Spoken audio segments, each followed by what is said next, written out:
Salut!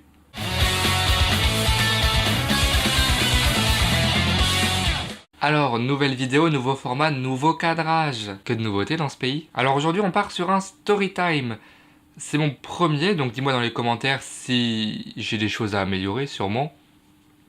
Alors si j'ai mon téléphone à la main, c'est juste pour lire mes notes, hein. Je suis pas sur Instagram en même temps, hein. En fait, j'entends beaucoup de gens me dire « Ouais, mais toi, tu voyages, t'as trop de chance, t'es trop courageux pour le faire. » Je suis alors... Merci!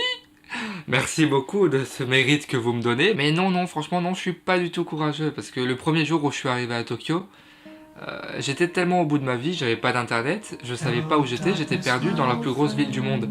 Ben crois-moi que... si je m'étais écouté, je serais rentré dès le soir même, hein.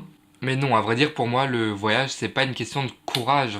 Si, un petit peu, mais c'est plutôt une question de motivation. Ça dépend vraiment de toi, ça dépend de si t'as envie de dépasser tes limites ou non. Alors pour ma part, en tout cas, le voyage, c'est vraiment une passion depuis que j'ai tout petit.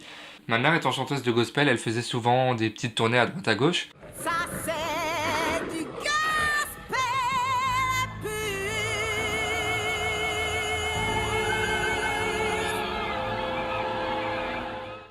Et dès que j'avais l'occasion, j'essayais de l'accompagner le plus possible.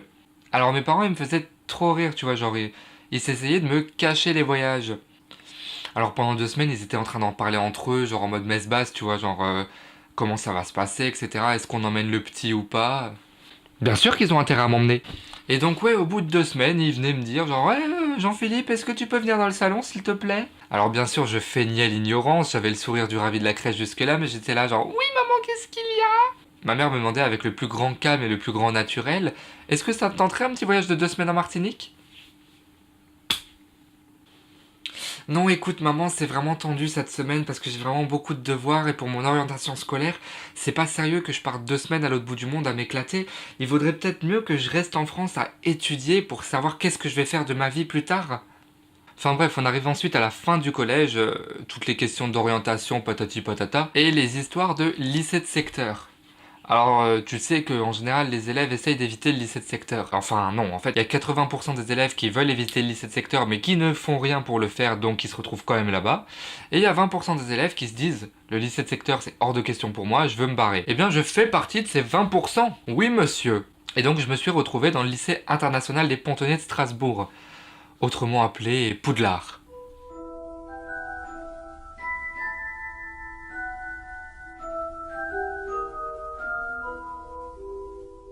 Et ce qui me fait bien rire, c'est que je me rappelle qu'au collège, j'avais une principale qui était vraiment super méchante, tu vois. On va l'appeler... On va pas dire son vrai nom, on va l'appeler Madame Aquaquac. Et alors Madame Aquaquac, elle me disait « Oui, mais Jean-Philippe, tu es un élève médiocre, tu ne rentreras jamais au lycée des Pontonniers, c'est un lycée élitiste. » Alors moi, j'étais en mode dépression pendant tout le temps, tu vois. J'étais genre « Mais je vais jamais réussir à rentrer dans ce lycée, c'est un lycée pour élite. Et moi, je suis pas un élite. » À vrai dire, je savais pas ce que ça voulait dire élite à l'époque en même temps. Et donc quand je suis enfin entré dans ce lycée, je me suis dit à la fin, quand j'aurai reçu mon bac et tout ça, je vais aller retourner voir Madame Aquaquac et je vais lui dire « Dans ta face, Madame Aquaquac, retourne dans ta Pokéball !» Mais en fait, elle était décédée. Bref, après le lycée, je savais plus quoi faire de ma vie. Je me suis inscrit en fac de LEA, donc langue étrangère appliquée, parce que j'appréciais les langues, j'appréciais le voyage. Et en fait, je me suis rendu compte que la fac, c'était un sacré gros bazar. C'est pour te dire, j'ai pas tenu très longtemps. Surtout que j'avais vraiment pas envie de me retrouver prof de langue dans un collège où je vais me faire martyriser les 5 premières années de ma vie, et en prison les 10 dernières années de ma vie parce qu'on aurait retrouvé le corps d'élève chiant que j'avais enterré vivant. Donc voilà, j'ai rapidement quitté la fac et j'ai décidé de travailler par moi-même. Alors c'était assez galère au début, j'ai vraiment fait de tout et rien, j'étais un peu à la dèche, alors je prenais tout ce qui passait. Donc bon, bye bye le tableau noir et les bureaux, et bonjour la vie active. J'ai commencé à travailler régulièrement en restauration, hôtellerie, voilà, des petits trucs.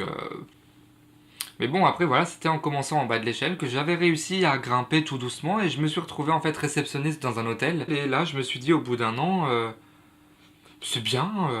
Un jour, je suis allé voir mes parents tout simplement et je leur ai dit « Papa, maman, je me casse ». Alors forcément, j'avais 23 ans, il était temps que je parte de la maison. Mais je pense qu'ils se doutaient pas qu'entre eux et moi, j'allais mettre un océan entre les deux, tu vois.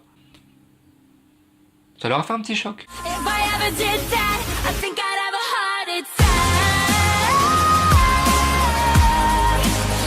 Non, sérieusement, ils étaient super contents que je parte, c'était eux qui m'avaient donné le goût du voyage, donc voilà, forcément, ils s'attendaient pas à ce que je vive à Montluçon.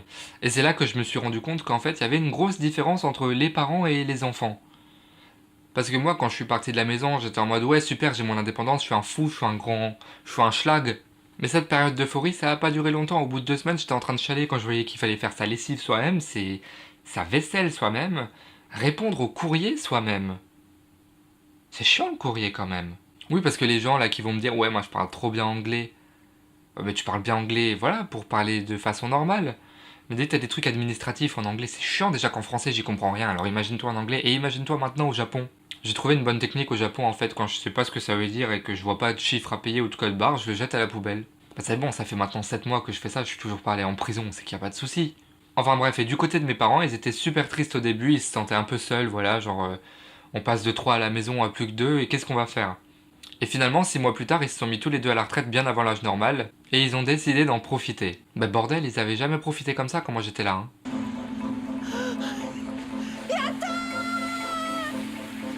Moi, quand je pense à profiter dans un restaurant, je rajoute un extra de nouilles dans mes ramen, c'est tout. Alors bien sûr, je te bassine avec la passion, la volonté, l'envie de se dépasser. Mais un voyage, ça coûte de la thune, clairement. Et j'ai amassé masse de thunes avant de pouvoir partir. Alors si jamais tu te demandes comment j'arrive à travailler ici, parce que je sais que travailler dans un pays étranger, c'est assez compliqué, je te laisse le lien dans le petit i de ma vidéo sur le PVT, le permis vacances-travail, qui te permet de rester 1 an dans un pays et de voyager ou travailler. Comme le dit le titre du visa, vacances-travail. Et voilà, c'est tout pour aujourd'hui. Si jamais t'as kiffé cette vidéo, n'hésite pas à lâcher un commentaire en dessous. Je me ferai un plaisir de te répondre si jamais tu veux me dire où tu voyages, si tu veux me dire comment tu voyages, si tu veux juste me parler de ta vie.